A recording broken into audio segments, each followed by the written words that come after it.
Hey everyone, my name is Colton, and today I'll be setting up the multi-chambered bag.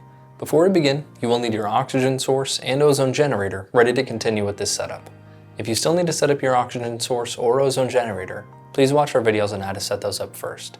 For this setup, you will need a multi-chambered bag and a catheter. The multi-chambered bag and catheter are used to perform rectal and vaginal insufflations. To begin, you'll turn on your oxygen source and set the flow rate to whichever you would like, but 1/8 is very commonly used. Now, you'll turn on the ozone generator to whichever setting you are needing, and immediately after you'll attach the fitting on the multi-chambered bag to the ozone output of the generator to fill the bag to the desired volume.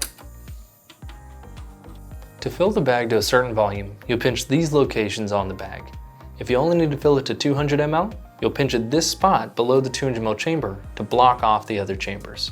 Once the bag is filled and the chamber is tight, you can then disconnect the bag from the ozone out port, clamp the tubing of the multi-chamber bag, and power off the ozone generator. Now you can turn off your oxygen source. At this point, you have your ozone in the bag and can now take the catheter and attach this end to the fitting on the end of the multi-chamber bag tubing. Now, you'll insert the catheter approximately 4 inches and then unclamp the tubing and roll the bag from the bottom to the top to push all the ozone out of the bag. Thanks for watching. Check out our other YouTube videos for more information and be sure to follow us on social media.